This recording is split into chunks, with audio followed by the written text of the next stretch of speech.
Let's say I start a new restaurant, all right? How would I get customers to said restaurant? Do I A, hire a marketing agency to design posters, advertise for me? That's a great idea. B, I gather my friends and family and let them know, hey, got a new restaurant in town. Can you go and share it with your social networks? Another great idea. Or C, I get on dating apps, pretend to be someone else and try and, manipulate people into going on dates with me, and I'll design it so they come to my restaurant, and then when they get ghosted, they'll just buy something off my menu, and that's how I get a new customer. Yeah. C is the correct answer, because apparently that's what some restaurants are going with. Met this guy on a dating app, and he immediately asked me out on a date to a specific restaurant. He confirmed day of. I get to the restaurant and see that he's nowhere to be found. So I reach out, no response. I check the app and notice that he unmatched me. At that point, I was a little confused and I was kind of pissed because I was already dressed and I got all the way there. And because I had put in so much effort, I thought I might as well just have a meal while I am in the building. And it wasn't until I got home when I was scrolling Facebook and I saw a very similar story from a girl at that same restaurant who also got stood up. She found out that there are restaurants now posing as people on dating apps just so you go to their business, and once you get stood up, they know that probably 9 times out of 10 that you're going to buy something from them. So yeah, apparently this is a new scam on the, trending tab. It's called the food digger scam. It's like gold digger, but food digger. And it has started popping up here in, the States, and it's not the best. It's taking catfishing to a whole new level. Personally, for me, if I got ghosted, I'm just gonna go home and cry myself into a pillow. I don't think I'm gonna waste money at a restaurant, especially if someone else recommended to me. It's like, that dirtbag recommended this place. I'm not gonna give that person any chance. I'm out. But apparently, most people are whenever they get stuck in these kind of situations, and the restaurant is making bank because this is starting to pick up. Yeah, they go on these Tinders, Bumble, Hinge, and they just are going nuts, scamming people by preying on their desperation, especially in this day and age where people are really wanting to, end their loneliness. And this is just very, very pathetic way of, exploiting people. It really is. But the thing is, this trend did not just start overnight. It's been going on for a year, maybe a year or more. And it says it was starting in local restaurants that are in New Delhi, India. I know people are going to make, India telemarketer scams, now restaurant scams. It's not, I wouldn't say it's just India, right? If India didn't think of it, some other human being on this planet would, because at the end of the day, we're all humans, and we got to make business, and that's how it's going to happen. Is it clever? Yeah, it is clever, but at the same time, not right. You're exploiting people's desperations and weaknesses. But what I want to talk about is this one encounter of an Indian restaurant. So on the Indian subreddit, there's a story about this one person's experience with food diggers, and it's kind of bonkers the way the story twists and turns. It would give Stephen King a run for his money. All right, to preface this before you go in, the Indian version of the scam is a lot more different than the Western one you're seeing in the States right now.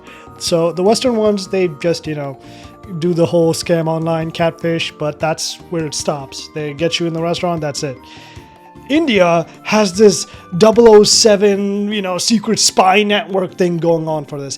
Basically, the restaurants will have a network of girls that they hire, actual human beings who will actually talk to guys, get them in, hey, let's go on the date to this restaurant, the restaurant they're working on, get them there, and from there, they'll order the most expensive menu item, and well, the guy will oblige.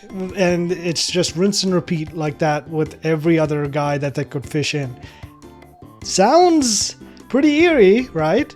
But the story here is way more interesting. So the guy starts off with a simple, hey, he met a girl and they just start chatting, but he found it fishy that after a few lines of conversation, she just straight up says, hey, let's go on a date. And for him, what I've read about this guy, he seems pretty intuitive because he picked up on her the first time. So anyways, he figures it out and he decides that, yeah, he'll go to this meeting, but he'll ask a friend to come with him as well as, backup.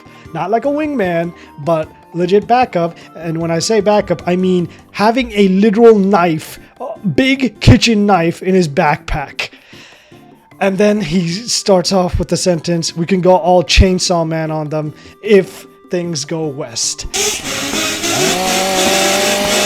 I don't know what he was thinking that he was getting into, but my God, that is not a sentence I thought I would be reading about going on a potential catfish date. But the craziness doesn't stop there. So they get to the cafe, and there's apparently 3 girls on one corner, 1 guy server, and 1 counter girl, right? So after they sit down, he's trying to have a conversation, he's trying to connect, but she keeps getting phone calls, every 2 or 3 minutes, goes in, talks, comes back, and when she does come back, she's asking to order the most expensive food menu, and he just doesn't want to go through that. He just wanted a simple coffee, but she's pushing him, and that puts up even more red flags. At this point, you might as well be talking to a chatbot because that's what he was getting. He tried asking all sorts of personal questions, to connect on a date. That's what normal people do. But it was just vague answers, apparently. Now, the way they planned for the friend to come in and, sit in the back of the cafe as, backup for this guy, pretty smart. They didn't come in at the same time. I guess 10, 15 minutes later, the friend showed up, right? Smart. But that's when things start taking a certain change in atmosphere. He was given death stares, as if he brought in the plague upon their houses or something. No, he sits down, and this person's date gets up, takes another call again, and he tries to communicate through DMs to his friend that, hey, everything good? Yeah, so far so good. But then the date comes back and asks him, is that your friend over there? Straight up in his face, no hesitation, just goes in and asks. Agent 47 here probably got direct orders from higher up that something's going on. The mission is going astray. I mean, everything was already fishy, but now it's the whole aquarium right now. You could smell fish left and right. After saying no, she pressed again, are you lying? Apparently this date has turned into an FBI interrogation. You thought you were going on a simple date?